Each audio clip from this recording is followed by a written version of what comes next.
नमस्कार मेरे प्यारे भाइयों। आप सुनने जा रहे हैं भारत की सबसे खतरनाक और दिल को झकझोर देने वाली हॉरर कहानी। वह भी मेरी जुबानी। रात का वक्त था, ठीक ठाक 9 बजे होंगे जब मैंने ट्रक की इग्निशन में चाबी घुमाई। इंजन का गरजता हुआ शोर अंधेरी रात की खामोशी को चीरता चला गया। मेरे बगल में सोनू बैठा था, मेरा बचपन का दोस्त और अब सफर का साथी। वह हमेशा की तरह अपनी आधी बुझी बीड़ी के साथ खिड़की से बाहर झांक रहा था। हमारा ट्रक पुराना तो नहीं था, लेकिन उस पर वक्त के निशान साफ झलकते थे। पीली हेडलाइट्स जिनकी रोशनी धुंध में घुलकर फैली जा रही थी, सड़क को सिर्फ उतना ही दिखा पा रही थी जितना जरूरी था। ट्रक का नंबर प्लेट आधा धूल में ढका हुआ था और पीछे बंधे तिरपाल के नीचे माल भरा था। लोहे के रॉड जो हमें शहर से 200 किलोमीटर दूर एक फैक्ट्री तक पहुंचाने थे। सुनसान हाईवे। हमने जैसे ही शहर की लाइट्स को पीछे छोड़ा, सड़क एकदम सुनसान हो गई। दोनों तरफ घना जंगल, जिसके बीच बीच में हवा के साथ पत्तों का सरसराना सुनाई देता था। कहीं कहीं झींगुर की आवाज, तो कभी दूर से उल्लू की हूटिंग। मैंने सोनू से कहा, अरे भाई, रेडियो ऑन कर दे, ये सन्नाटा काटने को दौड़ रहा है। सोनू ने रेडियो ऑन किया, लेकिन सिर्फ खरखराहट। कोई स्टेशन सिग्नल नहीं पकड़ रहा था। उसने कंधे उचकाकर कहा, लगता है यहां तो सिर्फ भूत ही सुन रहे होंगे। वह हंसा, लेकिन उसकी हंसी में भी हल्की बेचैनी थी। पहली अजीब बात करीब 1 घंटे बाद, जब घड़ी 10:15 रात को दिखा रही थी, तो मैंने सड़क पर दूर कुछ अजीब सा देखा। एक औरत सफेद साड़ी में सड़क के किनारे खड़ी थी और उसका चेहरा नीचे झुका हुआ था। अबे सोनू, तू देख रहा है? मैंने धीमी आवाज में कहा। हाँ, लेकिन इस वक्त यहां कोई औरत क्या कर रही है? हम पास पहुंचे तो ट्रक की हेडलाइट्स ने उसका चेहरा रोशन किया, लेकिन चेहरा था ही नहीं, बस धुंध, जैसे वहां कोई परछाई हो। सोनू चिल्लाया, भाई तेज निकाल। मैंने एक्सीलरेटर दबाया और ट्रक उस जगह से गुजर गया। लेकिन जैसे ही हम आगे बढ़े, रियर व्यू मिरर में मैंने देखा, वो औरत अब सड़क के बीचों बीच खड़ी थी और धीरे धीरे हमारे ट्रक की तरफ देख रही थी। रेडियो का बदलना कुछ मिनट बाद, जो रेडियो अभी तक खरखरा रहा था, उसमें अचानक एक पुराना धीमा सा गाना बजने लगा, बिना स्टेशन बदले। आज फिर जीने की तमन्ना है। आवाज इतनी धीमी और टूटी फूटी थी कि डर लगने लगा। ये तो पागलपन है यार, सोनू बुदबुदाया। उसने रेडियो बंद करना चाहा, लेकिन रेडियो खुद ब खुद वॉल्यूम बढ़ा रहा था। मैंने झट से रेडियो का वायर खींच लिया, लेकिन फिर भी पीछे से वही गाना धीमे धीमे गूंज रहा था, जैसे ट्रक के अंदर नहीं, बल्कि हमारे कानों में कोई गा रहा हो। करीब 11 बजे हम एक ऐसे मोड़ पर पहुंचे जहां दोनों तरफ के पेड़ सड़क के ऊपर झुककर एक सुरंग जैसा रास्ता बना रहे थे। चांदनी मुश्किल से नीचे पहुंच पा रही थी। जैसे ही हमने मोड़ लिया, ट्रक का इंजन अचानक बंद हो गया। अबे क्या हुआ? सोनू ने पूछा। मैंने कई बार चाबी घुमाई, लेकिन इंजन बस टक टक की आवाज कर रहा था। हमने हेडलाइट ऑन रखी और बाहर उतर कर देखा। धुंध इतनी घनी थी कि ट्रक से 10 कदम आगे कुछ साफ नहीं दिख रहा था। तभी पेड़ों के बीच से कुछ हलचल हुई। काले साए, 3-4, मानो कोई हमें घेर रहा हो। अंदर चल! मैंने सोनू को धक्का दिया और हम दोनों ट्रक में चढ़ गए। इंजन खुद ब खुद चालू हो गया, बिना चाबी घुमाए, और हेडलाइट्स ने सामने जो दिखाया, वो हमारी रूह जमा देने के लिए काफी था। वो सफेद साड़ी वाली औरत इस बार हमारे बिल्कुल सामने खड़ी थी और उसके पीछे काले साए तेजी से पेड़ों में गायब हो रहे थे। इंजन जैसे किसी अदृश्य हाथ ने चालू कर दिया हो, वैसे ही गरज उठा। मैंने बिना कुछ बोले एक्सीलरेटर दबाया और ट्रक आगे बढ़ा। सोनू का चेहरा पीला पड़ चुका था और वह बार बार पीछे झांक रहा था। वो गायब हो गई क्या? उसने हकलाते हुए पूछा। मैंने रियर व्यू मिरर में देखा, कुछ भी नहीं, बस धुंध और अंधेरा। पता नहीं, और पीछे मत देख, मैंने कहा, लेकिन खुद भी नजर हटाने की हिम्मत नहीं कर पा रहा था। जैसे जैसे हम आगे बढ़ रहे थे, सड़क अजीब लगने लगी।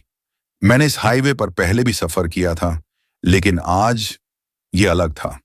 पेड़, पत्थर, यहां तक कि सड़क के किनारे के पुराने बिजली के खंभे, सब बार बार दोहराए जा रहे थे, जैसे हम किसी चक्कर में फंस गए हों।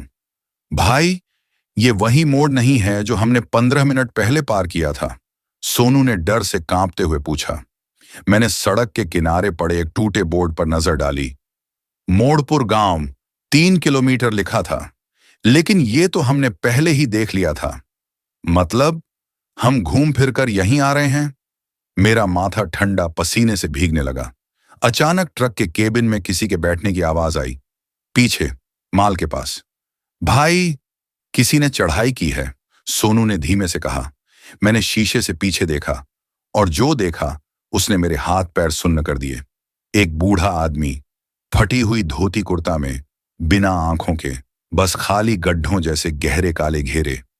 वह ट्रक के पीछे बैठा था और धीरे धीरे मुस्कुरा रहा था। अबे, अबे, उतर यहां से! सोनू चिल्लाया और पीछे देखने के लिए खिड़की खोली, लेकिन जैसे ही उसने सिर बाहर निकाला, बूढ़ा गायब हो गया। सोनू ने दरवाजा पटक कर बंद किया। ये इंसान नहीं था भाई। इंजन गर्म था, लेकिन केबिन में ठंडी बर्फ जैसी हवा भर गई। इतनी ठंड कि मेरे हाथ सुन्न होने लगे। विंडशील्ड पर धुंध जम गई और उस पर किसी ने उंगली से लिखा, मत जाओ। सोनू और मैंने एक दूसरे की तरफ देखा, लेकिन किसी ने भी बोलने की हिम्मत नहीं की। करीब 12:30 हम सड़क के उस हिस्से में पहुंचे जहां धुंध और घनी हो गई। हेडलाइट्स बस कुछ फीट तक ही देख पा रही थीं। अचानक सामने एक ट्रक उलटा पड़ा था। उसका कैबिन पूरी तरह कुचल चुका था और माल सड़क पर बिखरा पड़ा था। मैंने ब्रेक लगाया और ट्रक धीरे धीरे रुक गया। हम उतरकर देखने लगे कि कहीं कोई जिंदा तो नहीं है। सड़क पर खून के धब्बे और पास ही एक ड्राइवर का शव पड़ा था, लेकिन उसका सिर गायब था। सोनू ने डर से कदम पीछे खींच लिए। चल, चल यहां से। तभी उस उलटे ट्रक की टूटी खिड़की से एक हाथ बाहर निकला और फिर पूरा शरीर। वो सफेद साड़ी वाली औरत उसी उलटे ट्रक से रेंगते हुए बाहर आ रही थी। चेहरा अब साफ दिख रहा था, आंखें पूरी तरह काली और होंठ सिल दिए गए, जैसे किसी ने धागे से बंद कर दिए हों। दौड़! मैं और सोनू भागकर अपने ट्रक में बैठे और इंजन चालू किया। लेकिन जैसे ही मैंने गियर डाला, वो औरत हमारे सामने आ खड़ी हुई और उसकी आंखों से काला धुआं निकलने लगा। वो औरत हमारे सामने सड़क के बीच खड़ी थी। उसकी आंखों से निकलता काला धुआं हवा में फैलकर केबिन तक आ रहा था। मैं जितना एक्सीलरेटर दबा रहा था, ट्रक उतना ही अजीब तरह से झटके खाने लगा, जैसे किसी ने पहियों को पकड़ लिया हो। सोनू कांपते हुए बोला, ये हमें जाने नहीं दे रही भाई। मैंने ब्रेक छोड़ा, हॉर्न मारा, लेकिन उसकी आंखें सीधी मेरी आंखों में गड़ी हुई थीं। अचानक हमारी हेडलाइट्स झपक कर बुझ गईं। चारों तरफ बस अंधेरा और वो औरत की परछाई जो अब धीरे धीरे हमारे करीब आ रही थी। मैंने घबराकर ट्रक रिवर्स करने की कोशिश की, लेकिन गियर फंस गया। सोनू खिड़की से बाहर झांक कर देखने लगा। भाई, ये जमीन से ऊपर चल रही है। सचमुच उसके पैर जमीन को छू भी नहीं रहे थे। वो हवा में तैरते हुए हमारे ट्रक के बोनट पर चढ़ गई। वो हमारे विंडशील्ड के बिल्कुल सामने झुक गई और अपनी सिलाई हुई होंठों से एक अजीब गुर्राहट की आवाज निकाली। फिर उसके लंबे नुकीले नाखूनों ने शीशे पर खरोंच लगाना शुरू कर दिया। Kick, kick, kick. हर खरोंच के साथ शीशे में दरारें बढ़ रही थीं। सोनू ने डर के मारे अपनी आंखें बंद कर लीं। भाई, भगवान का नाम ले! मैंने जैसे ही अपनी जेब से वह छोटा ताबीज निकाला जो मुझे मेरी मां ने दिया था और डैशबोर्ड पर रखा, वो औरत धुंध में बदलकर गायब हो गई। हेडलाइट्स फिर से जल उठीं, गियर अपने आप ठीक हो गया और ट्रक झटके से आगे बढ़ गया। हम दोनों हाँफ रहे थे, लेकिन एक अजीब खामोशी फिर से छा गई थी। करीब 15 मिनट बाद सड़क अचानक खत्म हो गई। सामने बस एक पुराना टूटा हुआ लोहे का गेट, जिस पर जंग लगे अक्षरों में लिखा था, शमशान भूमि, मोड़पुर। ये तो हाईवे नहीं है, हम यहां कैसे आ गए? मैंने बुदबुदाया। सोनू ने कहा, भाई, मुड़ चलते हैं, यहां रुकना ठीक नहीं। मैंने ट्रक रिवर्स करने की कोशिश की, लेकिन पीछे बस घना जंगल था। और अजीब बात ये, जिस रास्ते से हम आए थे वहां अब सड़क ही नहीं थी, सिर्फ काले पेड़। तभी गेट के अंदर से मध्यम सी घंटियों और मंत्रों की आवाज आने लगी। हमने ध्यान से देखा। अंदर सफेद कपड़ों में दर्जनों लोग, हाथ में मिट्टी के दिए लिए, एक शव यात्रा लेकर जा रहे थे। लेकिन वो लोग जमीन पर नहीं, हवा में तैर रहे थे। उनके पैरों के नीचे कोई साया भी नहीं था। सोनू फुसफुसाया, ये इंसान नहीं है भाई। मैंने तुरंत ट्रक स्टार्ट किया, लेकिन इंजन फिर बंद हो गया। उनमें से एक तैरता हुआ आदमी हमारी तरफ देखने लगा। उसका चेहरा बिल्कुल बिना त्वचा के था, सिर्फ खून और हड्डियां। वो हवा में तैरते हुए हमारे ट्रक के पास आ गया और खिड़की के शीशे से अपना चेहरा सटाकर मुस्कुराने लगा। सामने वह बिना त्वचा वाला चेहरा शीशे से चिपका हुआ था और उसकी सांसें इतनी ठंडी थीं कि शीशा जमने लगा। सोनू ने डर से सीट पकड़ ली। भाई, ये हमें ले जाएंगे। मेरा दिल धड़कनों से बाहर निकलने को था, लेकिन मैंने तुरंत वही ताबीज अपने गले से निकाला और खिड़की के पास लटका दिया। जैसे ही ताबीज सामने आया, वह चेहरा कुछ कदम पीछे हट गया। बाकी का जुलूस भी रुक गया और एक पल के लिए उनकी आंखों में नफरत चमक उठी। फिर वे सब धीरे धीरे शमशान के गेट के अंदर वापस चले गए और धुंध में गायब हो गए। ट्रक का इंजन अपने आप चालू हो गया। मैंने तुरंत गियर डाला और गेट से उल्टी दिशा में ट्रक मोड़ने की कोशिश की, लेकिन सामने सड़क नहीं थी, बस टेढ़े मेढ़े पेड़ और अंधेरा। हम दोनों खामोश बैठे थे, लेकिन तभी केबिन के अंदर हल्की सी फुसफुसाहट सुनाई देने लगी। पहले लगा हवा की आवाज है, लेकिन जैसे जैसे ध्यान दिया, वो साफ सुनाई देने लगी। सोनू, आ जा, आ जा। सोनू ने डर से मेरी ओर देखा। भाई, ये मेरी अम्मा की आवाज है। मैंने सख्ती से कहा, ये तेरी अम्मा नहीं है, समझा? बाहर मत निकलना। लेकिन तभी ट्रक का दरवाजा अपने आप खुल गया। एक अदृश्य ताकत ने सोनू को पकड़कर बाहर खींच लिया। मैंने सीट बेल्ट काटकर बाहर छलांग लगाई। सोनू! धुंध में मैंने देखा, वो दो काले साए सोनू को जंगल की तरफ घसीट रहे थे। मैं दौड़कर उनके पास पहुंचा, लेकिन जैसे ही उन्हें छूने की कोशिश की, मेरे हाथ उनसे आर पार निकल गए। सोनू चिल्ला रहा था, भाई बचा! मैंने ताबीज निकालकर हवा में लहराया। साए जैसे जलने लगे और एक चीख के साथ सोनू को छोड़कर गायब हो गए। मैंने सोनू को पकड़ा। उसके कपड़े गीले थे, लेकिन पानी से नहीं, खून से। उसके हाथ पर 5 गहरे नाखून के निशान थे, जैसे किसी ने उसे नोचा हो। मैंने सोनू को ट्रक में बैठाया और आगे बढ़ा। करीब आधे घंटे बाद हमें सड़क के किनारे एक पुराना टूटा फूटा ढाबा दिखा। साइनबोर्ड पर धुंधला सा लिखा था, किशन ढाबा। दरवाजा आधा खुला था और अंदर एक छोटी सी रोशनी टिमटिमा रही थी। रुकें? मैंने पूछा। सोनू ने कमजोर आवाज में कहा, भाई बस थोड़ी देर, मैं सांस ले लूं। हम अंदर गए। चारपाइयां उलटी पड़ी थीं, बर्तन जंग लगे थे और काउंटर के पीछे एक बुढ़िया बैठी थी। उसने बिना हमारी ओर देखे कहा, रात यहां नहीं कटेगी, चले जाओ। मैंने हैरान होकर पूछा, क्यों माए? उसने धीमी आवाज में कहा, आज अमावस है। मोड़पुर के जंगल में जो आता है वो सुबह नहीं देख पाता। मैंने हिम्मत करके पूछा, तुम यहां अकेली? उसने बस मुस्कुराकर जवाब दिया, मैं अकेली नहीं हूं बेटा। पीछे मुड़कर देखा। ढाबे के अंधेरे हिस्से में दर्जनों आंखें चमक रही थीं, जैसे कोई हमें घूर रहा हो। पीछे अंधेरे कोने में जो दर्जनों आंखें चमक रही थीं, वे धीरे धीरे नजदीक आने लगीं। पहले लगा कि ये जानवर हैं, लेकिन जैसे ही वो रोशनी के पास आए, मेरा खून जम गया। वो इंसान थे, लेकिन मरे हुए। उनके चेहरे फटे हुए, आंखें बाहर निकली हुई और शरीर जगह जगह से सड़ा हुआ। कुछ के गले पर रस्सी के निशान, कुछ के सिर आधे कटे हुए और कुछ के शरीर में अब भी लोहे की रॉड फंसी हुई थी। सोनू ने डर से मेरा हाथ पकड़ लिया। भाई, ये तो वही हैं जो शायद इस रास्ते पर मरे होंगे। काउंटर के पीछे बैठी बुढ़िया धीरे धीरे खड़ी हुई। उसकी कमर सीधी हो गई, सफेद बाल काले हो गए और चेहरा जवान लेकिन खौफनाक हो उठा। उसके होंठ सिल दिए गए थे, बिल्कुल उसी औरत की तरह जिसे हमने सड़क पर देखा था, लेकिन उसकी आंखें अब खून की तरह लाल थीं। उसने बिना होंठ खोले बोलना शुरू किया। आवाज सीधे हमारे दिमाग में गूंज रही थी, तुम इस रास्ते पर आ गए, अब लौटना मुमकिन नहीं है। मैंने सोनू को पकड़कर बाहर भागने की कोशिश की। पीछे से वो मरे हुए लोग अजीब ढंग से दौड़ने लगे। उनके पैर जमीन को छू नहीं रहे थे। वे हवा में फिसलते हुए हमारी तरफ बढ़ रहे थे। हम जैसे तैसे ढाबे से बाहर निकले और ट्रक तक पहुंचे। इंजन स्टार्ट किया, लेकिन ट्रक के शीशों पर खून जैसे छींटे गिर गए और वाइपर खुद ब खुद बंद हो गए। पीछे मुड़कर देखा, वो सब ढाबे के बाहर खड़े थे और बुढ़िया औरत बीच में, हाथ में एक पुराना लालटेन लिए जिसकी लौ नीली थी। उसने लालटेन को हवा में ऊंचा किया और अचानक चारों तरफ की हवा बर्फ जैसी ठंडी हो गई। ट्रक तेजी से चल रहा था, लेकिन तभी मुझे लगा कोई हमारे पीछे की सीट पर बैठ गया है। धीरे धीरे मैंने रियर व्यू मिरर में देखा।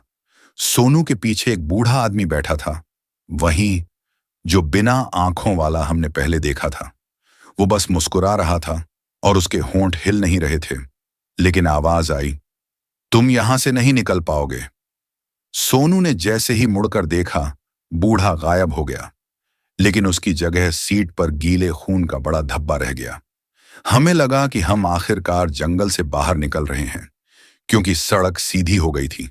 लेकिन जैसे ही एक मोड़ आया, ट्रक के हेडलाइट्स ने सामने जो दिखाया, उससे दिल थम गया। वो फिर से वही गेट था, शमशान भूमि, मोड़पुर।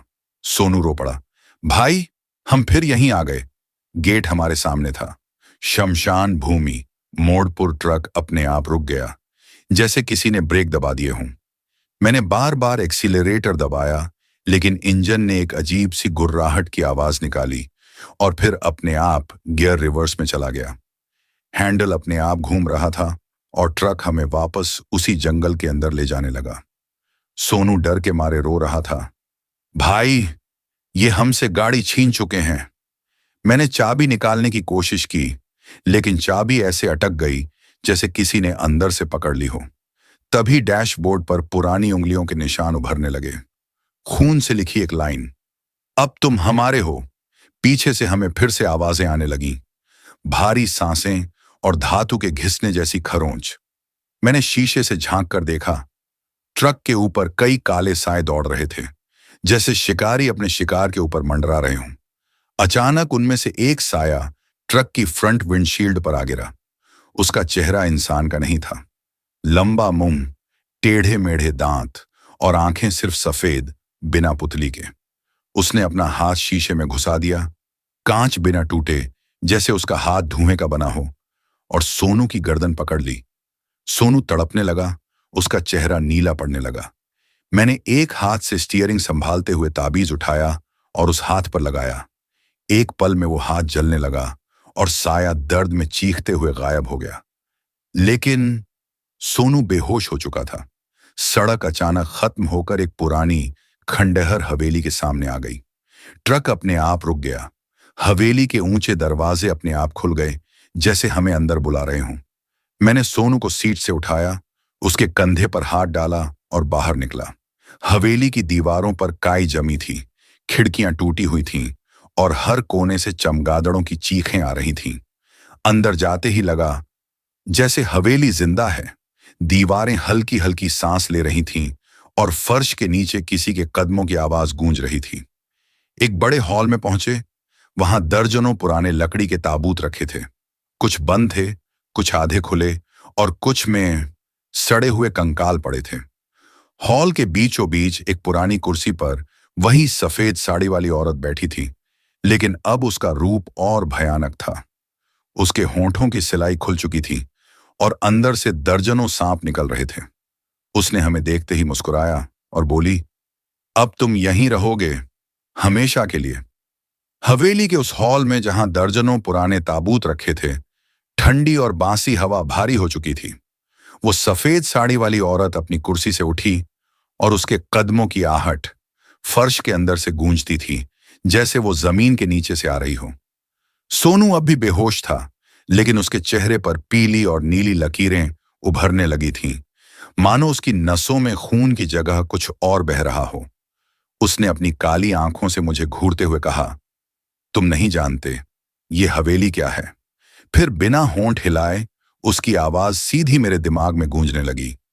सालों पहले यहां मोड़पुर के राजा का महल था।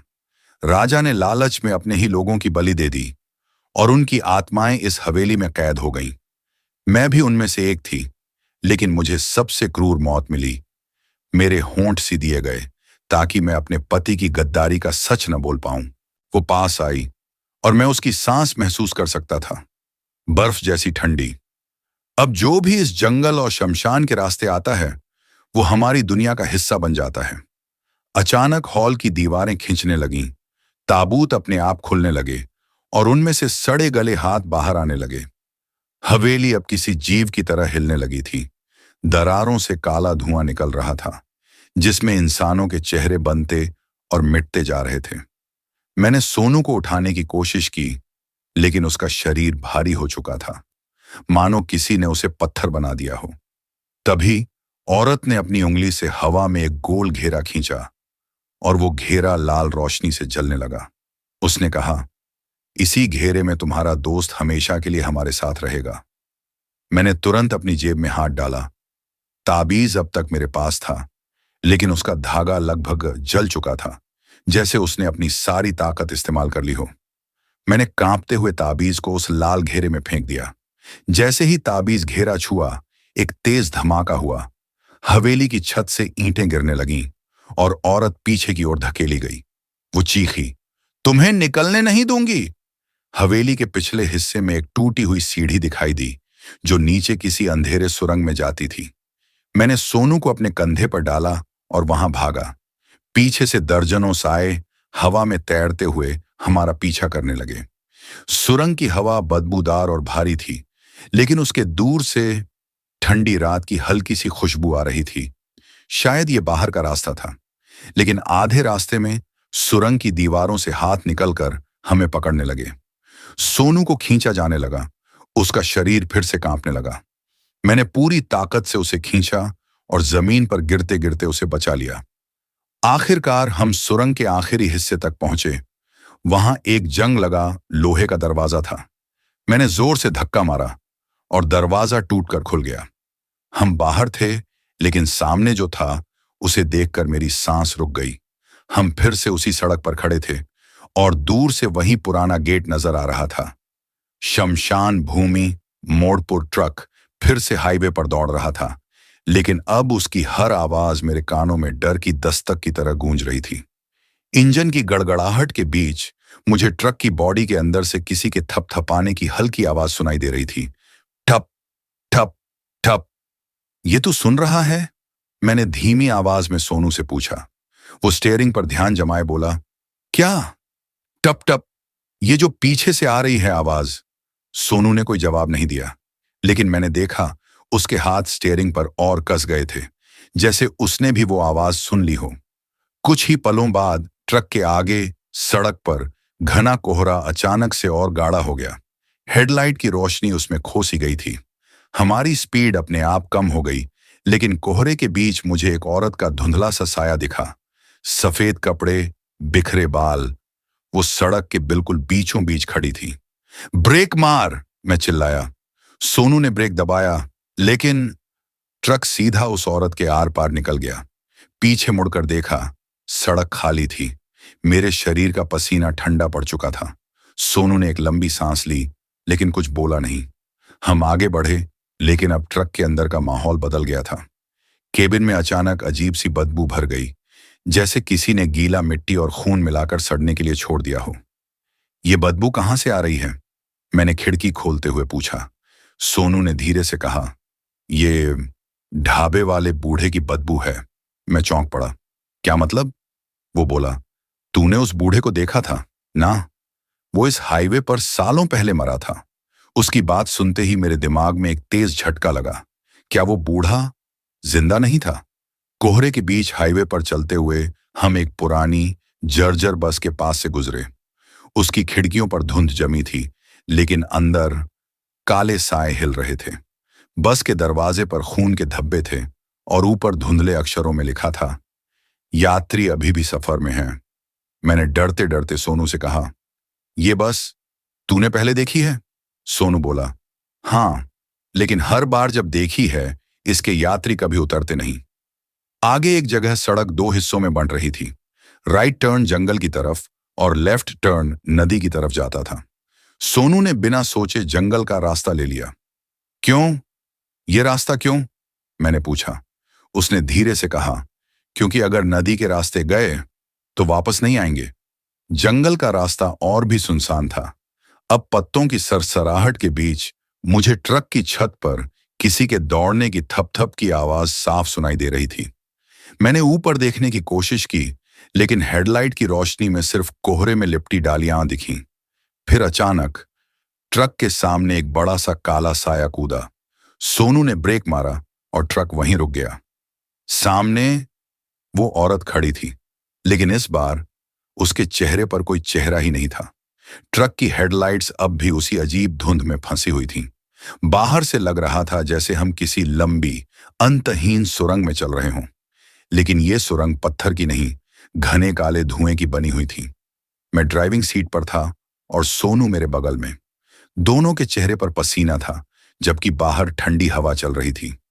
भाई, ये सड़क है भी या नहीं? सोनू ने खिड़की से बाहर झांकते हुए कहा। पता नहीं, लेकिन हम रुकेंगे नहीं।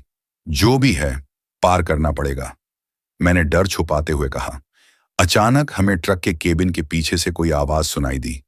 एक धीमी सी थक थक की आवाज, जैसे कोई लकड़ी पर नाखून मार रहा हो। सोनू ने चौंक कर मेरी तरफ देखा। यह आवाज ट्रक के अंदर से आ रही है। मेरे हाथ स्टीयरिंग पर जकड़ गए। अंदर से? हमारे पीछे तो सिर्फ खाली जगह है। लेकिन आवाज फिर आई, इस बार और नजदीक से। थक थक थक, और फिर एक धीमी सीटी जैसी सांस लेने की आवाज। हम दोनों धीरे धीरे मुड़े और ट्रक के रियर व्यू मिरर में देखा। अंधेरे में एक परछाई हिल रही थी। सोनू ने कांपती आवाज में कहा, भाई, ट्रक में कोई है। मैंने डरते डरते पीछे देखने के लिए गर्दन घुमाई। केबिन के कोने में एक औरत बैठी थी। उसके लंबे काले बाल उसके चेहरे को ढक रहे थे और वह धीरे धीरे झूल रही थी। उसकी सफेद साड़ी पर काले धब्बे थे, जैसे मिट्टी या सूखा खून। मेरे हाथ स्टीयरिंग से हटने लगे। ये कब छड़ी? मैंने खुद से पूछा। अचानक वह औरत रुक गई और अपना चेहरा उठाया। उसकी आंखें नहीं थीं, बस खाली गहरे काले गड्ढे। भा, सोनू कुछ कह पाता उससे पहले ही ट्रक के अंदर ठंडी हवा का झोंका आया और सारी लाइट्स बंद हो गईं। केबिन पूरी तरह अंधेरे में डूब गया और फिर उस औरत की फुसफुसाती आवाज सुनाई दी, तुम्हें यहां नहीं आना चाहिए था। सोनू और मैं ट्रक की केबिन में बैठे थे। बाहर का अंधेरा पूरी तरह से घना हो चुका था। सड़क के दोनों ओर सिर्फ काली परछाइयां थीं, जैसे जंगल के पेड़ हवा में नहीं, बल्कि किसी अदृश्य आदेश पर हिल रहे हों। भाई, वो पीछे वाली बात, सोनू ने डरते हुए कहा। तुमने देखा था ना, वो औरत, वो तो हमारे ठीक सामने आ गई थी और फिर गायब हो गई। मैंने स्टीयरिंग पर पकड़ कस ली। हाँ, मैंने देखा था, लेकिन अब बात यह है कि यह रास्ता सामान्य नहीं है। हवा की सीटी जैसी आवाज खिड़कियों से अंदर आ रही थी। अचानक हमारी हेडलाइट्स ने दूर एक पुराना टूटा हुआ पुल दिखाया। पुल के ठीक बीच में एक सफेद साड़ी में कोई खड़ा था, जैसे हमें रुकने का इशारा कर रहा हो। भाई, गाड़ी रोको मत, सोनू लगभग चिल्ला उठा। मैंने हेडलाइट्स सीधी उस शख्स पर डाल दी और तब देखा वो औरत के चेहरे पर चेहरा ही नहीं था। वहां सिर्फ काला, धुंधला सा खालीपन था और दो लाल बिंदु जो धीरे धीरे चमक रहे थे। सोनू ने अपना हाथ मेरे कंधे पर रख दिया, लेकिन उसके हाथ की पकड़ ठंडी थी, असामान्य ठंडी। मैं घबराकर उसकी तरफ देखा। सोनू की आंखें पूरी तरह सफेद हो चुकी थीं। मैंने घबराकर ब्रेक दबाया। ट्रक चीखती हुई आवाज के साथ पुल से ठीक पहले रुक गया। मेरी धड़कन इतनी तेज थी कि सीने के अंदर से निकलने वाली लग रही थी। सोनू, क्या हुआ तेरी आंखों को? मैंने जोर से पूछा, लेकिन सोनू ने कोई जवाब नहीं दिया। उसकी गर्दन धीरे धीरे मेरी तरफ घूमी और उसके चेहरे पर एक ऐसी मुस्कान थी जो इंसानी नहीं थी। होंठों के किनारे कानों तक खींचे हुए और दांत इतने नुकीले जैसे किसी जानवर के हों। मैंने तुरंत गियर बदला और ट्रक को पीछे लेने की कोशिश की, लेकिन गियर लीवर जाम हो चुका था, जैसे किसी अदृश्य ताकत ने उसे पकड़ लिया हो। इतने में ट्रक के बाहर खड़ी बिना चेहरे वाली औरत धीरे धीरे पास आने लगी। उसकी चाल अजीब थी, जैसे जमीन पर पैर रखे बिना फिसल रही हो। उसके साथ हवा में एक सीटी जैसी आवाज भी थी और हर कदम पर मेरे कानों में किसी के फुसफुसाने की आवाज गूंज रही थी। तुम्हारा सफर यहीं खत्म होता है। अचानक सोनू ने अपनी ठंडी उंगलियां मेरे गले पर रख दी। चल ना, नीचे उतर। उसकी आवाज अब सोनू जैसी नहीं थी, भारी, गहरी और गूंजदार। मेरे हाथ कांप रहे थे, लेकिन मैंने एक झटके में ट्रक का हॉर्न बजाया। हॉर्न की तेज आवाज से सोनू पीछे हट गया और वो औरत एक पल के लिए रुक गई। उस एक सेकंड का फायदा उठाकर मैंने इग्निशन को घुमाया और गाड़ी किसी चमत्कार की तरह स्टार्ट हो गई। मैंने ट्रक को जोर से घुमाया और पुल से उल्टी दिशा में भागा, लेकिन जैसे ही पीछे शीशे में देखा, पुल पर वो औरत खड़ी थी और सोनू वहां उसके बगल में खड़ा था। मैंने ट्रक बिना रुके लगातार दौड़ाना शुरू कर दिया। दिल में एक ही डर था, अगर मैंने पीछे मुड़कर देखा तो शायद मैं वहीं जम जाऊंगा। करीब 2 किलोमीटर बाद मैंने सड़क के किनारे ट्रक रोक दिया। इंजन बंद होते ही सन्नाटा इतना गहरा था कि कानों में सिर्फ अपनी सांसों की आवाज सुनाई दे रही थी। ये सोनू वहां कैसे खड़ा था? अभी तो मेरे पास था। ये सोचते ही मेरी रीढ़ में ठंडक दौड़ गई। मैंने अपने मोबाइल की टॉर्च ऑन की और पीछे की सीट देखने के लिए पलटा। सीट खाली थी। मेरे हाथ सुन्न हो गए। अगर वो सोनू नहीं था तो मेरे साथ बैठा कौन था? अचानक टॉर्च की रोशनी सीट के नीचे गई और वहां मिट्टी से सना हुआ एक पुराना चमड़े का बटुआ पड़ा था। मैंने डरते डरते उसे उठाया। अंदर एक धुंधली सी फोटो थी। सोनू और वही बिना चेहरे वाली औरत एक पुल पर खड़े थे। फोटो के पीछे लिखा था, पुल के उस पार से कोई लौट नहीं सकता। मैंने फोटो हाथ में पकड़ी ही थी कि ट्रक के बाहर से धीरे धीरे दरवाजा खटखटाने की आवाज आई। विशाल, दरवाजा खोल। आवाज सोनू की थी, लेकिन ये आवाज किसी एक जगह से नहीं बल्कि चारों तरफ से आ रही थी। मैंने खिड़की से बाहर झांका। अंधेरे में कुछ भी साफ नहीं दिख रहा था। तभी सड़क के बीचों बीच धुंध छंटने लगी और मुझे दूर वहीं पुल नजर आया, लेकिन अब उसके बीच में एक काला दरवाजा खड़ा था जो हवा में तैर रहा था।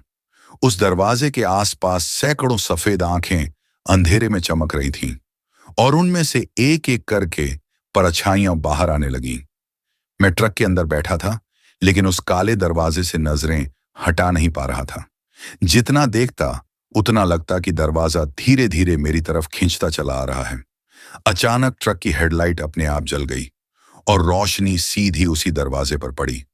रोशनी पड़ते ही दरवाजा धीरे धीरे चरमराने की आवाज के साथ खुलने लगा। अंदर पूरी तरह अंधेरा था, लेकिन फिर उसमें से एक ठंडी हवा निकली और उसके साथ एक फुसफुसाती हुई आवाज, एक बार आ जाओ, फिर डर कभी नहीं लगेगा। मेरे कान में वो आवाज इतनी साफ थी कि लगा जैसे कोई पीछे खड़ा है। मैंने पलट कर देखा। सोनू की लाश पीछे की सीट पर बैठी थी। उसके होंठ सिल दिए गए थे, लेकिन आंखें खुली थीं और उनमें सिर्फ काला खालीपन था। मैंने घबराकर दरवाजा खोलकर बाहर कूदने की कोशिश की, लेकिन जैसे ही जमीन पर पैर रखा, सड़क गायब हो चुकी थी। मेरे चारों तरफ बस धुंध थी और दूर वहीं पुल नजर आ रहा था। ट्रक, सड़क, पेड़, सब गायब। मैंने डरते डरते पुल की तरफ चलना शुरू किया। जैसे जैसे मैं पास पहुंच रहा था, दरवाजे के आसपास खड़ी परछाइयां अपने अपने चेहरे दिखाने लगीं, लेकिन उनके चेहरे इंसानी नहीं थे। कुछ के चेहरे जले हुए, कुछ के बिना आंखों के और कुछ के सिर्फ हड्डियों के ढांचे थे। और फिर उनमें से एक मेरे बिल्कुल पास आकर रुकी। उसके चेहरे पर मेरी ही शक्ल थी। वो मुस्कुराई और बोली, अब तू इस पार है, वापस जाने की बात भूल जा। उसने मेरा हाथ पकड़ा और जैसे ही मेरा हाथ उस दरवाजे को छुआ, मेरे कानों में तेज ट्रक के ब्रेक की आवाज आई। अचानक मैं फिर ट्रक के ड्राइवर सीट पर था, लेकिन इस बार स्टीयरिंग पर खून लगा हुआ था। हम दोनों कुछ पल वहीं चुप बैठे रहे। इंजन बंद था, हेडलाइट्स जल रही थीं, लेकिन सड़क के उस हिस्से से हल्की हल्की धुंध उठने लगी थी। सोनू ने धीरे से कहा, भाई, तूने देखा? वो पेड़ के नीचे कोई खड़ा है। मैंने गर्दन मोड़ी।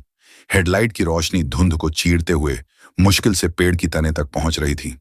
वहां कोई था, एक लंबी सी काया, बिना हिलाए खड़ी, चेहरा काले घूंघट जैसे साए में छिपा। ये इंसान है या?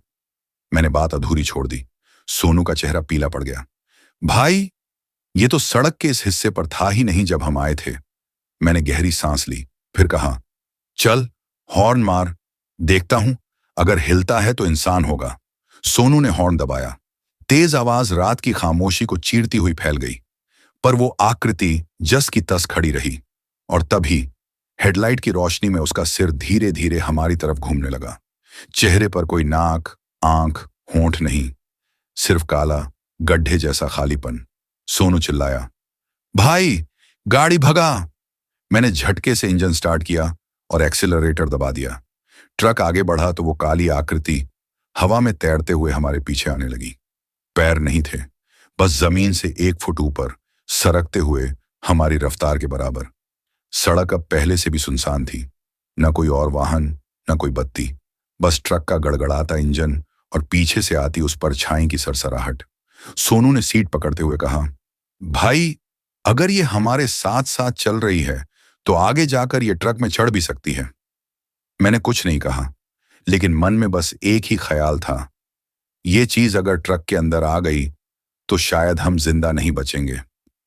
रात अब और भी गहरी हो चुकी थी। हवा में नमी और ठंड बढ़ गई थी। ट्रक की हेडलाइटें धुंध के कारण ज्यादा दूर तक नहीं जा रही थीं। सोनू ने एक लंबी सांस भरते हुए कहा, भाई, ये जगह मुझे ठीक नहीं लग रही। यहां कुछ है जो हमें देख रहा है। मैंने हंसने की कोशिश की, अरे पगले, जंगल है, जानवर होंगे। लेकिन दिल के अंदर मुझे भी लग रहा था कि सोनू गलत नहीं है। अचानक ट्रक के रेडियो में अपने आप एक आवाज आई, बहुत पुरानी, टूटी फूटी, जैसे कोई पुराने समय का गाना गा रहा हो। आवाज में इतना दर्द था कि सुनकर रोंगटे खड़े हो जाएं। मैंने रेडियो बंद करने के लिए हाथ बढ़ाया, लेकिन बटन दबाने से पहले ही आवाज खुद ब खुद रुक गई। सोनू और मैं कुछ बोलते उससे पहले ही सड़क के किनारे हमें एक बूढ़ा आदमी दिखाई दिया। सफेद धोती, फटी कुर्ता और हाथ में लालटेन। उसका चेहरा आधा धुंध में छुपा था, लेकिन आंखें वो इतनी चमकदार और लाल थीं कि अंधेरे में भी साफ दिख रही थीं। मैंने ट्रक रोका। जैसे ही खिड़की खोली, ठंडी हवा का झोंका अंदर आया। वो बूढ़ा धीमी आवाज में बोला, इस रास्ते पर मत जाओ, वहां सिर्फ मौत है। ट्रक एकदम चुपचाप सड़क के बीच खड़ा था। चारों तरफ सिर्फ घना जंगल, ठंडी हवा और धुंध। मैं बूढ़े आदमी की आंखों में देख रहा था। वो आंखें किसी इंसान की नहीं लग रही थीं। उनमें एक अजीब सी चमक थी, जैसे किसी गहरे कुएं में आग जल रही हो। सोनू धीरे से बोला, भाई, ये कोई साधारण आदमी नहीं है। मैंने हिम्मत जुटाकर पूछा, क्या मतलब है आपका? किस मौत की बात कर रहे हो? बूढ़ा पास आकर इतनी धीमी आवाज में बोला कि जैसे फुसफुसा रहा हो, आगे 5 किलोमीटर के बाद पुराना पुल है। उस पुल पर जाने वाला कोई भी जिंदा नहीं लौटता। वहां रात में वो आती है। वो कौन? सोनू ने डरते हुए पूछा। बूढ़ा कांपते हुए बोला, छलावा, वो औरत जिसकी मौत इसी सड़क पर हुई थी। इतना बोलते ही उसकी लालटेन की लौ एकदम तेज होकर बुझ गई। हमने दोबारा जब इधर देखा, बूढ़ा गायब था, जैसे कभी था ही नहीं। ट्रक के अंदर सन्नाटा फैल गया। मैं और सोनू एक दूसरे को देखते रह गए। भाई, ये क्या था? सोनू की आवाज कांप रही थी। मैंने ट्रक स्टार्ट किया, लेकिन अजीब बात यह थी कि अब इंजन बार बार बंद हो रहा था, जैसे किसी अदृश्य हाथ ने ट्रक को पकड़ रखा हो। आखिर किसी तरह ट्रक चल पड़ा। जैसे जैसे हम आगे बढ़ रहे थे, जंगल और घना होता जा रहा था। धुंध इतनी बढ़ गई कि सिर्फ 2 मीटर आगे तक ही दिख रहा था। अचानक हेडलाइट के सामने कुछ आया। सफेद साड़ी में एक औरत। उसके लंबे काले बाल जमीन को छू रहे थे। चेहरा बिल्कुल ढका हुआ। मैंने ब्रेक लगाया। ट्रक रुक गया। औरत ने धीरे धीरे अपना सिर उठाया। उसकी आंखें बिल्कुल खाली थीं, सफेद, बिना पुतली के। चेहरे पर सड़ी हुई चमड़ी और होंठ ऐसे जैसे किसी ने सुई धागे से सी दिए हों। वो धीरे धीरे हमारी ओर बढ़ने लगी। रात अब और गहरी हो चुकी थी। ट्रक की हेडलाइट्स सामने की सड़क को काटती हुई आगे बढ़ रही थीं, लेकिन रोशनी के घेरे के बाहर सब कुछ काला था। ऐसा काला जिसमें लगता था जैसे रोशनी भी खो जाए। सोनू ड्राइव कर रहा था और मैं खिड़की से बाहर झांक रहा था। हवा में अजीब सी गंध थी, न मिट्टी की, न धुएं की, बल्कि जैसे किसी जले हुए मांस की। और वो गंध धीरे धीरे ट्रक के अंदर भरने लगी। ये कैसी बदबू है? मैंने नाक दबाते हुए पूछा। सोनू ने कुछ बोलने के बजाय सिर्फ गर्दन हिलाई, लेकिन उसके चेहरे पर पसीना साफ दिख रहा था। अचानक हेडलाइट्स की रोशनी में सड़क पर कुछ दिखा, एक काला साया जो बीच सड़क पर खड़ा था। ब्रेक लगाओ, मैंने चिल्लाया, लेकिन सोनू ने पैर ब्रेक पर रखते ही जैसे जाम कर दिया। ट्रक चीखती हुई आवाज के साथ रुका और जब हमने देखा तो सड़क खाली थी। अभी तो था ना कोई, मैंने कांपते हुए कहा। सोनू ने स्टीयरिंग कसकर पकड़ा। हाँ, मैंने भी देखा, लेकिन अब उसकी आवाज थरथरा रही थी। हमने फिर ट्रक आगे बढ़ाया, लेकिन अब सड़क के दोनों किनारों पर अजीब चीजें दिखने लगीं। सूखे पेड़ों की टेढ़ी मेढ़ी टहनियों में उल्टे लटके पुतले जिनके चेहरे जले हुए थे, और कुछ के मुंह ऐसे खुले थे जैसे आखिरी सांस लेते वक्त चीख रहे हों। मैंने खिड़की बंद कर दी, लेकिन एक पुतला अचानक हिला। ये पुतले हवा से नहीं हिल रहे सोनू, मैंने डर से कहा। सोनू ने जवाब नहीं दिया, लेकिन उसके हाथ कांप रहे थे। ट्रक का रेडियो जो बंद था अचानक चालू हो गया और उसमें से सिर्फ एक ही बात बार बार आने लगी, मत रुकना वरना तुम भी। आवाज बीच में कट जाती, लेकिन हर बार और भी डरावनी हो जाती जाते। उतना ही अंधेरा घना महसूस होता था। साइड मिरर में मैंने एक अजीब बात नोटिस की। पीछे धुंध में जैसे कोई आकृति ट्रक के पीछे पीछे चल रही हो। मैंने सोनू से कहा, तू भी देख, ये पीछे क्या है? सोनू ने शीशे में झांका और उसका चेहरा फीका पड़ गया। भाई, वो तो इंसान जैसा लग रहा है, पर उसके पैर उल्टे हैं। मेरे हाथ ठंडे हो गए, दिल की धड़कन तेज। मैंने गैस पैडल दबा दिया। ट्रक की रफ्तार 70 से 90 पर पहुंच गई, लेकिन पीछे वाली आकृति उतनी ही दूरी पर बनी रही। अचानक सड़क के बीचों बीच एक सफेद साड़ी पहने औरत खड़ी नजर आई। उसका चेहरा पूरी तरह बालों से ढका हुआ था। मैंने ब्रेक लगाने की कोशिश की, लेकिन ब्रेक पेडल जैसे किसी ने जाम कर दिया हो। पैर जोर लगाने पर भी ट्रक धीमा नहीं हो रहा था। सोनू चिल्लाया, मोड़, ट्रक मोड़। मैंने पूरी ताकत लगाकर स्टीयरिंग घुमाया। ट्रक एकदम बाईं ओर जंगल में घुस गया। हेडलाइट की रोशनी में पेड़ों के बीच वह औरत गायब हो गई। लेकिन तभी सोनू ने धीरे धीरे कहा, भाई, वो अब हमारे ट्रक के ऊपर है। मेरी रीढ़ की हड्डी में ठंडक दौड़ गई। ऊपर से थक ठक ठक जैसी आवाजें आ रही थीं, जैसे कोई लोहे पर चल रहा हो। ऊपर से आती थक ठक की आवाज अब भारी और तेज हो चुकी थी, जैसे कोई बहुत भारी चीज ट्रक की छत पर रेंग रही हो। हेडलाइट की पीली रोशनी जंगल के पेड़ों को लंबा और डरावना दिखा रही थी, लेकिन हमारी नजरें बार बार ऊपर की ओर जा रही थीं। अचानक थक, ट्रक के बोनट पर कुछ गिरा। वो वही औरत थी, लेकिन अब उसका चेहरा दिख रहा था। उसकी आंखें लाल जैसे जलते अंगारे और मुंह इतना बड़ा खुला हुआ कि जैसे किसी का सिर भी निगल ले। उसकी जीभ लंबी और काली थी जो फर्श तक लटक रही थी। सोनू ने सीट पकड़ ली और चिल्लाया, गाड़ी रोक, नहीं तो ये शीशा तोड़कर अंदर आ जाएगी। लेकिन मैं ब्रेक दबाने की बजाय और तेज भागने लगा। ट्रक 100 पर पहुंच गया। इंजन गरजने लगा, पर वो औरत हंस रही थी। तुम नहीं बचोगे। अचानक उसने अपना हाथ आगे बढ़ाया और ट्रक का शीशा एक ही झटके में तोड़ डाला। कांच के टुकड़े हमारे ऊपर बरस पड़े। उसकी उंगलियों में नुकीले काले नाखून थे जो मेरी गर्दन को छूने ही वाले थे कि पीछे से हाई बीम वाली हेडलाइट चमकी। किसी और ट्रक ने हमारी गाड़ी को ओवरटेक करने की कोशिश की, और जैसे ही रोशनी उस औरत पर पड़ी, वो धुएं की तरह गायब हो गई। हम दोनों हांफते हुए बैठे रहे। पीछे वाले ट्रक वाले ने हॉर्न बजाया, जैसे पूछ रहा हो, क्या हुआ? लेकिन हमें खुद नहीं पता था वो चीज आई कहां से और गई कहां। सोनू बोला, भाई, ये रास्ता ठीक नहीं है। लगता है हमें वापस मुड़ना चाहिए। मैंने उसकी ओर देखा और धीरे से कहा, अब देर हो चुकी है, हम उसी के इलाके में आ चुके हैं। ट्रक की हेडलाइट्स सामने की सड़क को चीरती हुई चल रही थीं, लेकिन अब उनमें भी जैसे हल्की सी झिलमिलाहट आने लगी थी। ऐसा लग रहा था जैसे बिजली खुद डर के साए में कांप रही हो। मैं और सोनू बिना कुछ कहे बस आगे देख रहे थे। चारों तरफ सिर्फ काले साए थे, जिनमें से कभी कभी कोई पेड़, कोई टेढ़ा मेढ़ा तना या सूखी शाखें उभरती और फिर गायब हो जाती। सोनू ने अचानक मेरी बांह पकड़ ली। उसकी उंगलियों की पकड़ ठंडी थी। अरे, वो देख, सड़क के किनारे। मैंने हेडलाइट की रोशनी के उस कोने में देखा। एक औरत खड़ी थी। उसका चेहरा ढका हुआ था, बाल गीले और उलझे हुए, और उसने लाल रंग की साड़ी पहनी हुई थी जो आधी मिट्टी में सनी थी। वह एकदम स्थिर खड़ी थी, जैसे हमारी तरफ देख रही हो, लेकिन उसके चेहरे पर कोई भाव नहीं था। मैंने ट्रक को धीरे किया। सोनू घबरा गया। अरे पागल है क्या? रुक मत, चल चल आगे। लेकिन पता नहीं क्यों मेरे पैर अपने आप ब्रेक पर चले गए।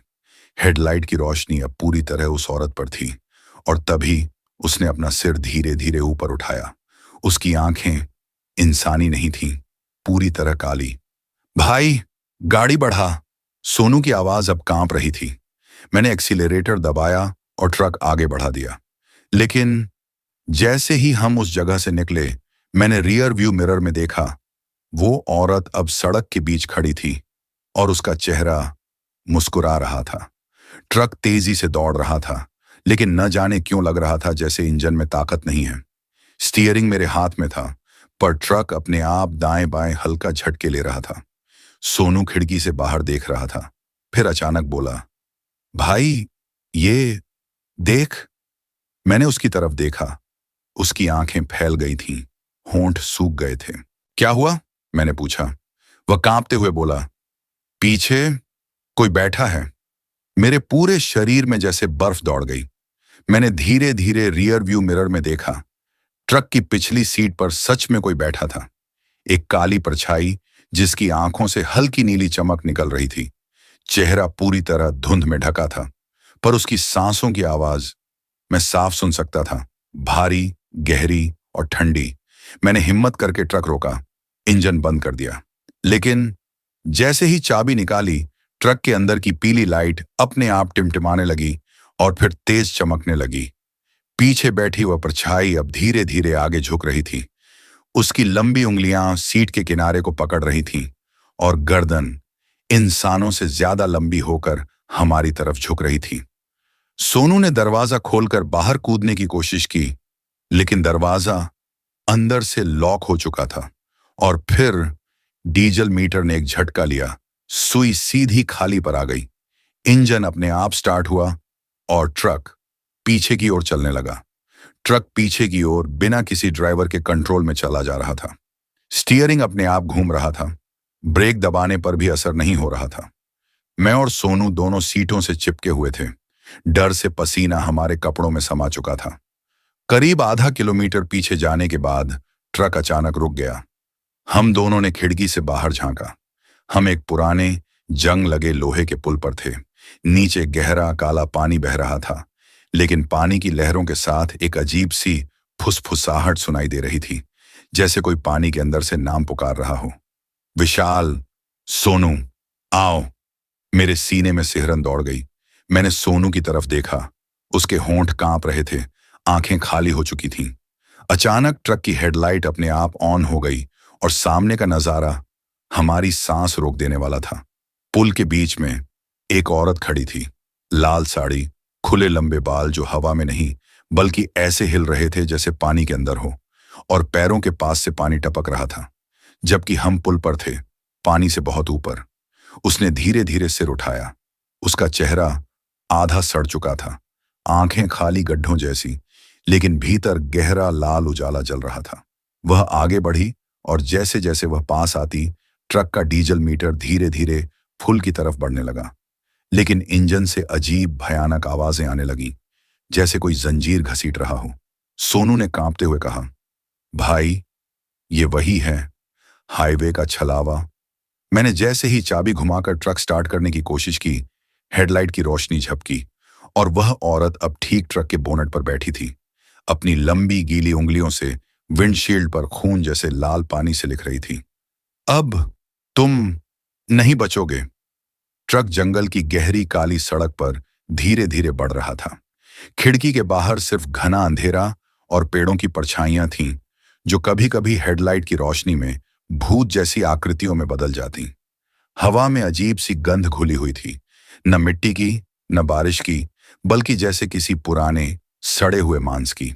सोनू ने खामोशी तोड़ी। भाई, ये रास्ता सही है ना? मैंने बिना उसकी ओर देखे जवाब दिया। जीपीएस यही दिखा रहा है, लेकिन लगता है ये जगह बहुत कम इस्तेमाल होती है। तभी अचानक दूर हेडलाइट के घेरे में एक आकृति नजर आई। वो कोई इंसान था, या शायद कुछ और। वो बीच सड़क पर खड़ा था, पूरी तरह सफेद कपड़ों में, और उसका चेहरा, हाँ, चेहरा जैसे धुंध से ढका हो। ब्रेक मार! सोनू चिल्लाया। ट्रक रुकते रुकते ठीक उसके सामने आ गया। हमने खिड़की से झांका, लेकिन वहां कुछ नहीं था। अचानक पीछे से थक ठक ठक की आवाज आई, जैसे कोई ट्रक के पीछे जोर जोर से मार रहा हो। मैंने रियर व्यू मिरर में देखा और मेरी रूह कांप गई। वो सफेद कपड़ों वाली आकृति अब ट्रक के पीछे खड़ी थी, और उसके होंठ हिल रहे थे, जैसे कुछ बड़बड़ा रही हो। मैंने तुरंत ट्रक का गियर बदला और एक्सीलरेटर दबा दिया। इंजन गरजते हुए आगे बढ़ा, लेकिन रियर व्यू मिरर में मैंने देखा कि वो औरत भागते हुए हमारे बराबर आ रही थी। हाँ, इंसान की रफ्तार से कहीं ज्यादा तेज। सोनू घबराकर चिल्लाया, ये ये कैसे दौड़ रही है भाई? मेरे हाथ पसीने से भीग चुके थे। मैंने उससे कहा, खिड़की मत खोलना, चाहे कुछ भी हो।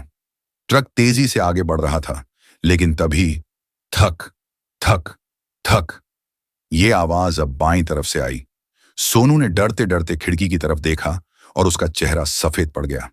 वो औरत खिड़की के बिल्कुल बाहर थी, ट्रक के साथ साथ उड़ते हुए चल रही थी। उसके बाल हवा में लहर रहे थे और आंखों से लाल रोशनी झलक रही थी। उसके होंठों पर एक अजीब सी मुस्कान थी, और दांत नुकीले, जैसे किसी जानवर के हों। वो अपने लंबे काले नाखून खिड़की के शीशे पर मार रही थी, जिससे छी जैसी आवाज आ रही थी। सोनू डर के मारे सीट पर सिकुड़ गया। मैंने जोर से हॉर्न बजाया, लेकिन वो औरत सिर्फ मुस्कुराती रही। अचानक उसने अपना मुंह खिड़की के शीशे से सटाया और कुछ फुसफुसाई, रुक जाओ, वरना। मैंने और तेज गाड़ी चलाई, लेकिन तभी ट्रक के अंदर एक ठंडी हवा का झोंका आया। सोनू ने डर के मारे कहा, भाई, पीछे देख। मैंने रियर व्यू मिरर में देखा और मेरी सांसें थम गईं।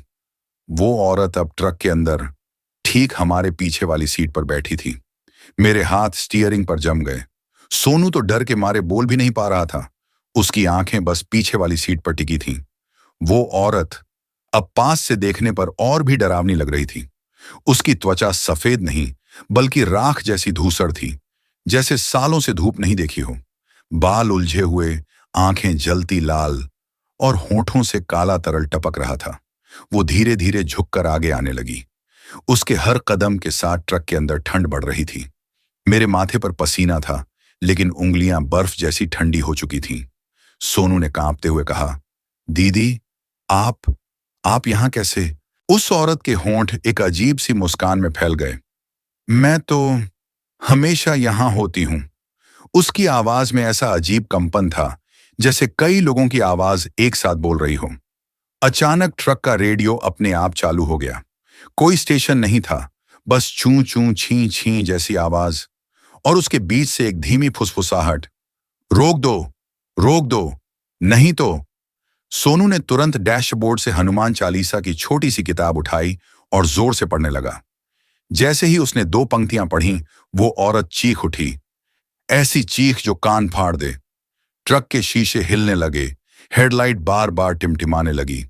अचानक उसने दोनों हाथ फैलाए और मेरे गले की तरफ झपटी। उस पल मुझे लगा हम दोनों यहीं खत्म हो जाएंगे।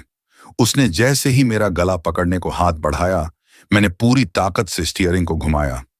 ट्रक सड़क से उतरकर एक तरफ खेतों में घुस गया। मिट्टी और पत्थर टायरों से उड़ने लगे। सोनू जोर जोर से हनुमान चालीसा पढ़ रहा था। उसकी आवाज कांप रही थी, पर वो रुक नहीं रहा था। वो औरत गुस्से में झटके से पीछे हट गई, लेकिन उसकी आंखें अब और भी लाल हो गई थीं, जैसे अंगारों से भरी हों। मैंने ट्रक को अचानक ब्रेक मारा। जैसे ही ट्रक रुका, वो औरत सीट से गायब हो गई। न दरवाजा खुला, न खिड़की, बस गायब। हम दोनों हांफते हुए एक दूसरे को देखने लगे। तभी ट्रक के बाहर बाईं तरफ खेत में चांदनी के नीचे वो खड़ी थी। दूर से भी उसका चेहरा साफ दिख रहा था। हड्डियों सा ढांचा, खाली आंखें और मुंह से लटकती लंबी जीभ। उसने हाथ उठाकर इशारा किया, मानो कह रही हो, ये सफर यहीं खत्म होगा। अगले ही पल हमारे ट्रक का इंजन अपने आप चालू हो गया और ट्रक पीछे की ओर खुद ब खुद चलने लगा, जैसे किसी अदृश्य ताकत ने पकड़ लिया हो। ट्रक जैसे किसी अदृश्य हाथ से पीछे धकेला जा रहा था। गियर न्यूट्रल था, फिर भी रफ्तार बढ़ रही थी। हम डर से जमे हुए थे। मैंने हैंड ब्रेक खींचा, लेकिन बेकार। सोनू चिल्लाया, भाई, ये इंसान नहीं है, ये कुछ और है। तभी ट्रक अचानक रुक गया, इतना जोर से कि हमारा सिर डैशबोर्ड से टकरा गया। मैंने कांपते हुए बाहर देखा। ट्रक ठीक उसी पुराने कब्रिस्तान के पास खड़ा था, जिसके बारे में गांव में सुना था, जहां सालों पहले एक भयानक हादसा हुआ था। सोनू डरते डरते बोला, भाई, ये वही जगह है ना जहां वो ट्रक पलटा था और पूरी बारात। उसकी आवाज थरथरा गई। मैंने उसकी बात पूरी की। पूरी बारात जलकर राख हो गई थी और बारात में जो दुल्हन थी, उसकी लाश कभी नहीं मिली थी। हमने इधर उधर नजर दौड़ाई और देखा, कब्रिस्तान के बीचों बीच एक टूटा हुआ मंडप था और उसी के पास वो औरत खड़ी थी। उसने धीरे धीरे अपना सिर झुकाया और उसी पल हमारे ट्रक के हॉर्न अपने आप बजने लगे, लंबी डरावनी चीख जैसी आवाज में। उसके बाद हवा का रुख बदल गया। ठंडी हवा चलने लगी और एक एक करके कब्रें खुद ब खुद खुलने लगी, जैसे कोई अंधेरा राज बाहर निकलने वाला हो। कब्र से जो निकला, उसे देखकर हमारी रूह कांप गई। पहली कब्र से एक जलता हुआ कंकाल निकला। हड्डियां लाल गर्म थीं, जैसे अभी अभी आग से निकाली गई हों। उसकी खाली आंखों के गड्ढों में नीली नीली लौ जल रही थी। दूसरी कब्र से कई बच्चे निकले। उनके शरीर आधे जले हुए, मुंह से राख और धुआं निकल रहा था। वे रो भी रहे थे और हंस भी रहे थे, एक अजीब कान फाड़ देने वाली हंसी। और फिर मंडप के पास खड़ी वो औरत अपने हाथ में लाल चूड़ियां तोड़ने लगी। हर चूड़ी टूटने के साथ हवा में खून की बूंदें छिटक रही थीं। उसकी आवाज कब्रिस्तान में गूंज उठी, आज सबका हिसाब होगा। अचानक हमारे ट्रक का इंजन अपने आप चालू हो गया, लेकिन ये इंजन की आवाज नहीं थी। ये किसी की भारी सांसों की आवाज थी, जो ट्रक के अंदर से आ रही थी। सोनू ने डर से सीट के नीचे झांका और वहीं एक बिना चेहरे का आदमी बैठा था। उसकी गर्दन पर सिर्फ जले हुए मांस का टुकड़ा और हाथ में वही शादी का हार जो सालों पहले उस दुल्हन ने पहना था। वो आदमी धीरे से बोला, अब तुम भी बारात में शामिल हो जाओ। ट्रक अपने आप कब्रिस्तान के गेट के अंदर चला गया। गेट किसी लोहे का नहीं था, वो हड्डियों से बना था और ऊपर खोपड़ियां लटक रही थीं। जैसे ही ट्रक अंदर पहुंचा, दोनों तरफ की कब्रें हिलने लगीं। मिट्टी फट फट कर खुल रही थी और हर कब्र से कोई ना कोई भूत, जिन्न या अधजला इंसान बाहर आ रहा था। ट्रक के टायर अब कीचड़ में नहीं, खून में ढंस रहे थे। वो खून गर्म था और उससे एक सड़ी हुई गंध उठ रही थी, जो सीधे नाक और दिमाग में चुभ रही थी। अजय ने हिम्मत करके गियर बदलने की कोशिश की, लेकिन गियर लीवर अब किसी इंसान का हाथ बन चुका था, जो उसकी उंगलियों को पकड़कर दबाने लगा।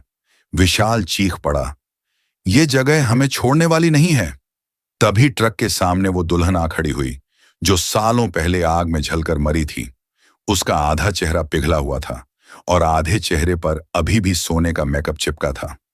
उसने धीरे से अपनी जलती हुई उंगली से ट्रक के बोनट पर लिखा, अब तुम्हारी बारी है। और उसी पल ट्रक का दरवाजा अपने आप खुला और दोनों को एक अदृश्य ताकत ने बाहर खींच लिया।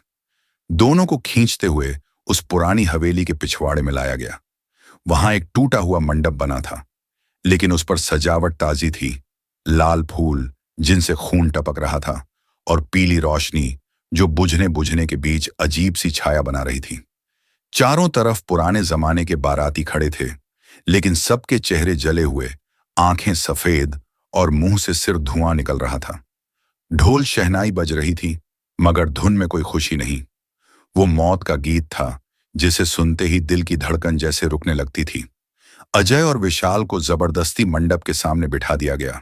सामने वहीं जली हुई दुल्हन बैठी थी, लेकिन इस बार उसका चेहरा मुस्कुरा रहा था।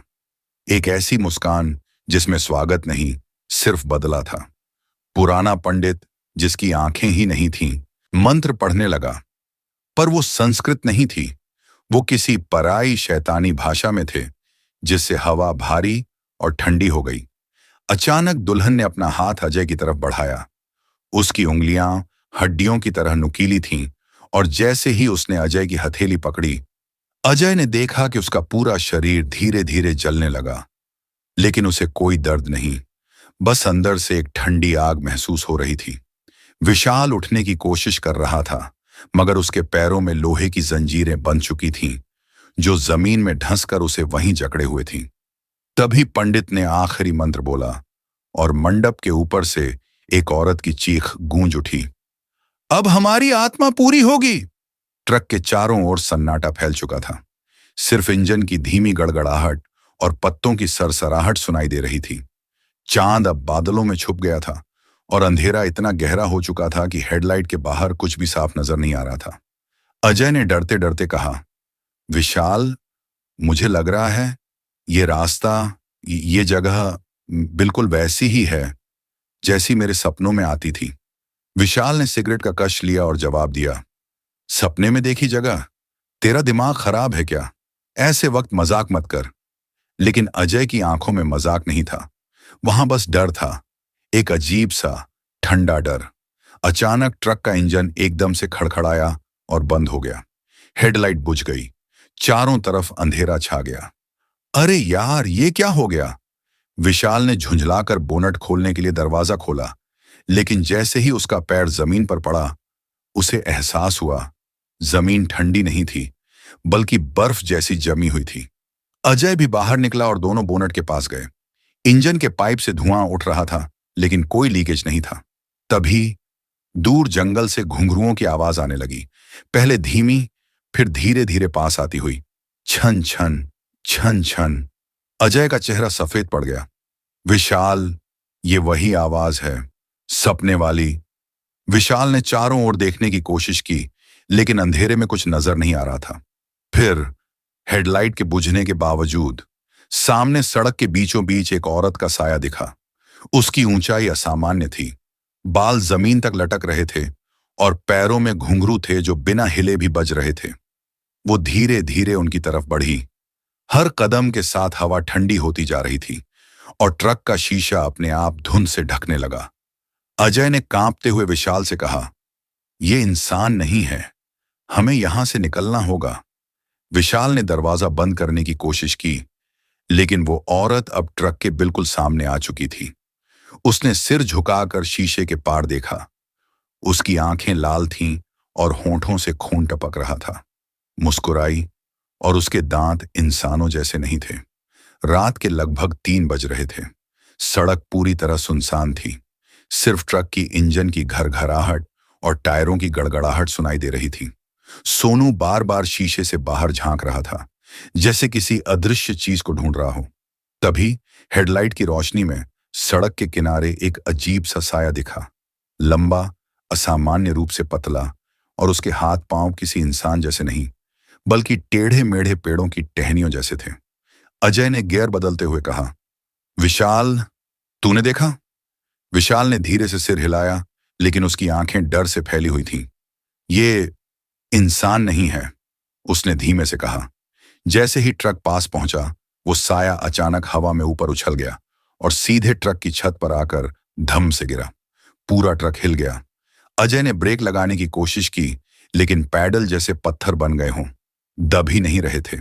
ऊपर से खुरचने की आवाज आने लगी, जैसे कोई नुकीली लोहे की चीज धातु पर रगड़ी जा रही हो। सोनू ने डर से फुसफुसाते हुए कहा, ये वही है जो इस रास्ते पर हर ड्राइवर को ले जाता है। अचानक ड्राइवर साइड की खिड़की पर एक चेहरा चिपक गया। काले गड्ढों जैसे आंखों के स्थान और मुंह इतना बड़ा कि कान तक फटा हुआ, जिसमें से काले धुएं जैसा कुछ बाहर निकल रहा था। उसने धीमे लेकिन साफ शब्दों में कहा, अब तेरी बारी है।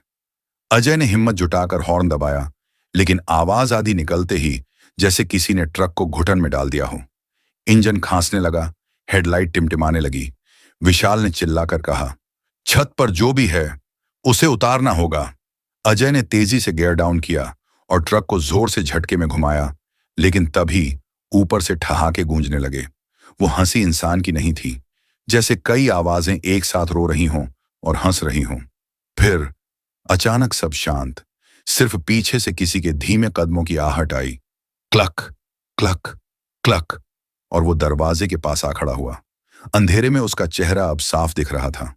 एक तरफ पूरा जला हुआ, मांस की जगह काली राख, दूसरी तरफ की त्वचा ऐसे खींची हुई जैसे किसी ने नाखूनों से नोच दी हो। उसने धीमी कराहती आवाज में कहा, मैं बलराम हूं, और तुम जैसे ही थे मेरे कातिल। विशाल और अजय सन्न रह गए। बलराम ने बताया कि कई साल पहले वह भी एक ट्रक ड्राइवर था। एक बरसाती रात इसी सुनसान हाईवे पर उसने एक सवारी उठाई थी। वो 3 लोग थे, दिखने में सामान्य लेकिन असल में लुटेरे। उन्होंने उसे रोककर ट्रक लूट लिया और उसे पेट्रोल छिड़क कर जला दिया। उसकी राख यहीं सड़क के किनारे बिखर गई, और उसी दिन से उसकी आत्मा यहां भटक रही है। वो हर ट्रक ड्राइवर को रोककर देखता है, क्या वो उन्हीं जैसा है जिन्होंने उसे मारा? अगर हां, तो वो उसे हमेशा के लिए इस सड़क में समा देता है। अजय ने कांपते हुए पूछा, और अगर वो निर्दोष हो? बलराम की आंखों में अजीब सी चमक आई। तो मैं उसे जाने देता हूं, लेकिन पहले उसकी हिम्मत तोलता हूं। इतना कहकर वो धीरे धीरे धुएं में बदल गया और ट्रक की छत से गायब हो गया। इंजन खुद ब खुद स्टार्ट हो गया, हेडलाइट फिर जल उठी। लेकिन विशाल और अजय जानते थे, यह सफर अभी खत्म नहीं हुआ।